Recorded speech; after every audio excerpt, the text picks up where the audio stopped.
Mes amis, une fois de plus, nous voici réunis via des moyens numériques.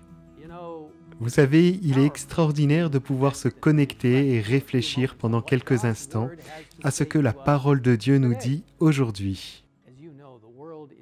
Comme vous le savez, le monde change rapidement. Dieu soit loué, sa parole ne change jamais.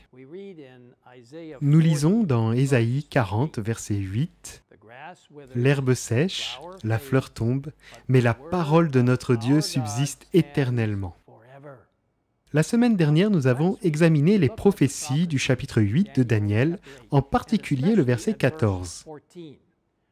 Encore 2300 soirs et matins, puis le sanctuaire sera purifié.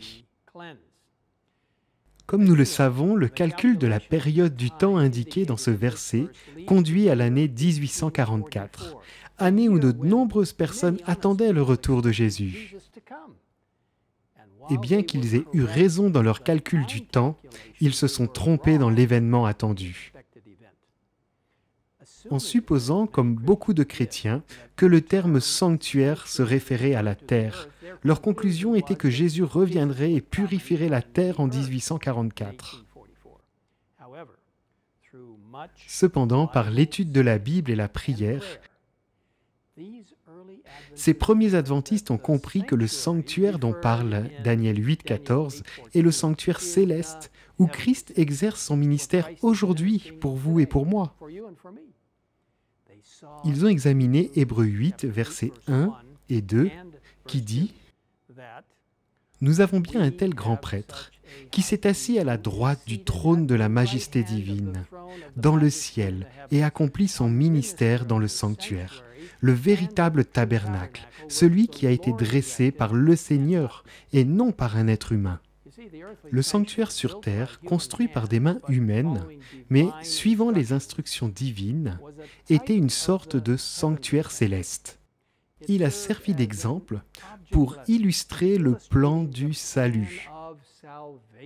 Ce plan comprenait de nombreux aspects, dont un sacrifice, représentant Jésus, et la purification des péchés. Il comprenait également un moment spécial connu sous le nom de jour des expiations, où le grand prêtre entrait dans le lieu très saint et où le sanctuaire était purifié, ce qui éliminait symboliquement le péché. Cette importante cérémonie représente ce qui a commencé le 22 octobre 1844. Lorsque le Christ est entré dans le lieu très saint du sanctuaire céleste. Dans Apocalypse 11, verset 19, nous avons un aperçu de ce lieu très saint, car nous lisons « Alors, le temple de Dieu qui est dans le ciel fut ouvert, et l'arche de son alliance apparut dans son temple. » Aujourd'hui, le Christ, notre grand prêtre, se trouve dans le lieu très saint où se déroule le jugement investigatif. Saviez-vous que la Bible mentionne le jugement plus de 1000 fois? Le jugement est un concept présent dans toutes les Écritures, mais le jugement investigatif est particulier. Comme l'indique notre croyance fondamentale numéro 24, le jugement investigatif révèle aux intelligences célestes quels sont parmi les morts ceux qui dorment en Christ et qui, par conséquent, sont jugés dignes en lui de participer à la première résurrection. Cette instruction du jugement fait aussi apparaître ceux qui, parmi les vivants, demeurent en Christ en gardant les commandements de Dieu et la foi en Jésus, prêts en lui à être introduits dans le royaume éternel.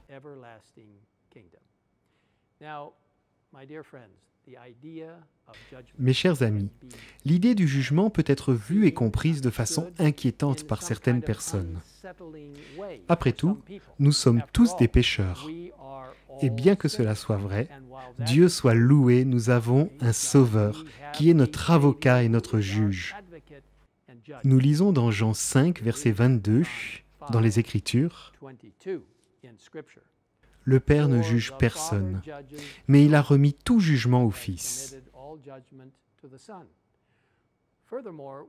Nous savons aussi que lorsque nous confions notre vie au Christ, nous sommes couverts par son vêtement de justice et par son esprit, et il nous est donné sa puissance de vaincre.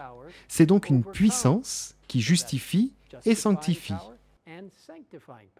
Dans Apocalypse 3, verset 5, Jésus nous assure que le vainqueur sera habillé de vêtements blancs. Je n'effacerai pas son nom du livre de vie, et je le reconnaîtrai devant mon Père et devant ses anges. L'œuvre du Christ dans le sanctuaire céleste est d'une importance vitale.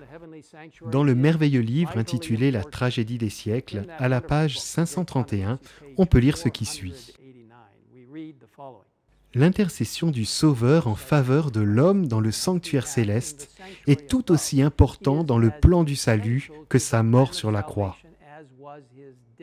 Depuis sa résurrection, Jésus achève dans le ciel l'œuvre commencée par lui sur la croix. Jésus présente devant Dieu ses mains meurtries et son côté percé et dit à tous ceux qui veulent le suivre, « Ma grâce te suffit ». Que nul donc ne considère ses défauts comme incurables. Dieu vous donnera foi et grâce pour les surmonter. Quelle merveilleuse citation de l'esprit de prophétie.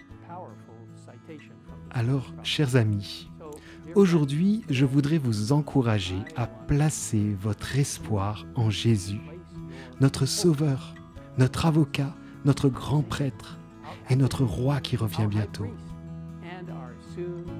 Il ne décevra jamais ceux qui lui font confiance. Prions.